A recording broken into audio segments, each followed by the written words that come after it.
હડકા હતા એના શરીર માટે, પણ આખી અંગ્રેજોની સલ્તનતને હલબલાવી નાખી અને ભગાડી મેક્યા. એકલા શિવાજી મહારાજે આખી સલ્તનત એ બાદશાહને હટાવી દીધી. તો ભાઈ આ ત્રણ બધા મને પાઉંભાજી જેવા ટોલા ફેરવે અને એ તમને ટૂંકારો કહીને વિયા જાય. ભલામણા તમને શરમ ન આવે? એ ખેડૂતનો દીકરો આપણો હતો. મારે અહીંયા બે આવવું પડ્યું. ત્યાં મારે ફૂલ કામ હતું, મારે ઘણી જગ્યાએ જવાનું હતું, પણ મને કોઈક ભાઈ વેડિયો મોકલ્યો. એમાં એ સેક્રેટરી બોલતા હતા કે તું બેસ સાનો મનો એમ. હવે કોને કીધું હતું એ બોલો અહીંયા નહીં આવે. એ પોતે તો નહીં જ આવે, આજ તો નહીં આવે, પણ કોઈ દી નહીં આવે. નકર કહેવું જવે ને કે ભાઈ મને કીધું તું સેક્રેટરીએ, હું ફરજ છી, હું એકલો હતો ને મને એને કીધું, તો એમાં એનું શું મારું શું બગડી જાય? પણ એ ખેડૂત તો નહીં જ આવે.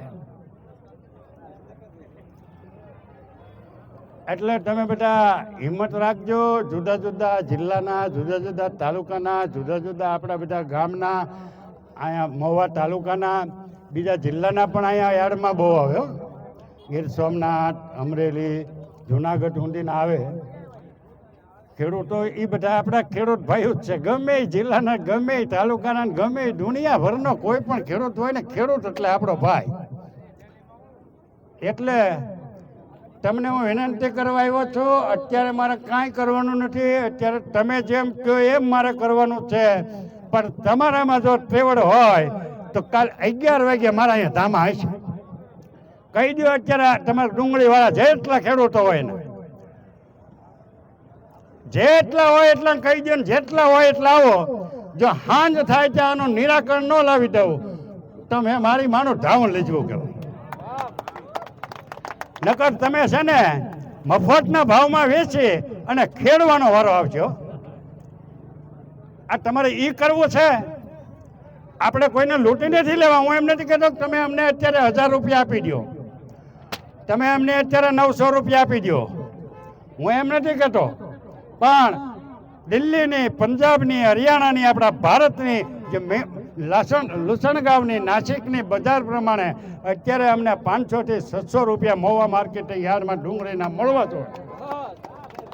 હું અમેરિકાનો ભાવ નથી કહેતો, હું જાપાનનો ભાવ નથી કહેતો, હું પાકિસ્તાનનો ભાવ નથી કહેતો, હું લંડનનો ભાવ નથી કહેતો.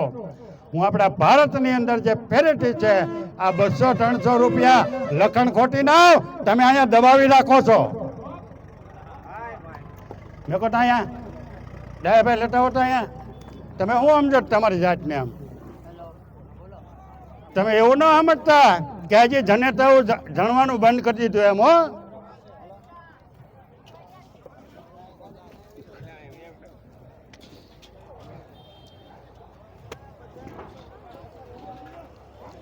હલો ડાયાભાઈ ઓલું માયક આપે લઈ લ્યો. કાલે 11 વાગે તમારામાં જો ટેવડ હોય ને અને મારા ખોડિયામાં પ્રાણ છે ત્યાં સુધી હું આવી જાઉં. મરી જાઉં કેતો ભગવાન મારે આયુષ ખેંચી લે અને રાતમાં હું કોઈ હાલી ચાલી ન શકું ને અહીંયા મહુવા માર્કેટિંગમાં પોગી ન શકું એવી મારી પરિસ્થિતિ કોઈ ઈશ્વર કરી મેકે તો જુદી વાત છે. બાકી માથું કપાઈને હેઠું પડી જાય ને તો અહીંયા મહુવા માર્કેટિંગ યાર્ડમાં આવી એ તમને હું ખાતરી આપું. પણ તમારામાં જો ટેવડ હોય તો તમારા જેટલા ખેડૂતો છે ને આમાં ડુંગળી હોય એને તો કહી જ દો, ન હોય એને કહી દો. આમાં તમે કપાસમાં શું કાંદો કાઢી લ્યો?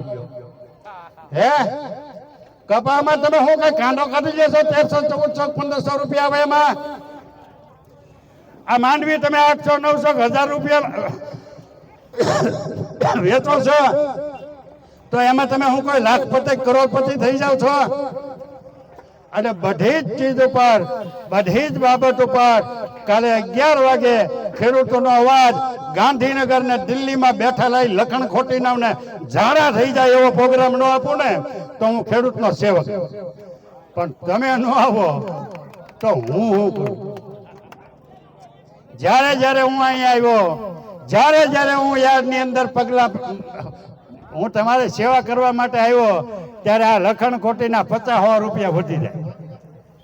આ લખણ ખોટીના 50-100 રૂપિયા 200 રૂપિયા વધી જાય.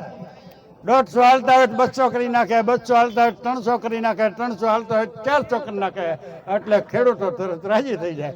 કાલ પાછો હું વિયો જાઉં એટલે એ નહીં દી તમારે લૂંટબાજી શરૂ. આ એ કારીગરના દીકરા છે હો. આ તમે કોઈ જેવા તેવા ન સમજતા. આમાંથી કોઈ મારો દુશ્મન છે નહીં. આ જેટલા છે ને એમાંથી કોઈ મારો દુશ્મન છે નહીં. એને કોઈ મારા ભાઈ દીકરાને બાપ દાદાને મારી નાખેલા છે નહીં. કોઈ મારી 1 વીઘો જમીન દબાવેલી છે નહીં. એવું જો કરેલું હોય ને તો અત્યારે નતારે ખેંચીને આને ખાડો કરીને ધરબી દો. ઈ સૌ એવું જો કોઈ કરેલું હોય ને તો અહીંયા ખાડો ગાળી અને ન્યાયને માથું કાપીને ધરબી દો એને. એ છે પણ એવું મારે એ કોઈની હારે નથી. એમ તમે કોઈ મારા પ્રીત છો ને તમારી હારે મારે કોઈ આંતરે ગાંઠું છે ને તમે કોઈ મારા અંગત છો એવી વાત નથી. પણ ખેડૂતનો હું સેવક છું અને ખેડૂત માટે હું બોલવાનો છું. ખેડૂત માટે જ્યાં સુધી જીવું ત્યાં સુધી અવાજ કરવાનો છું. સરકાર ગમે તેની હોય, આપણે કોઈ સરકાર હારે વાંધો નથી. હું આ 35 વર્ષથી લડતો હોઉં કે આજકાલનો આ સરકાર આમ જ લડું એવી વાત નથી. ઓલી સરકારોને ભીંગડા કાઢી નાખેલા છે, કાસડીઓ ખેંચીને બધાને રોડે ધોડાવેલા છે. એ સરકારમાં કરેલું છે અને કામ ખેડૂતોના કરાવેલા છે.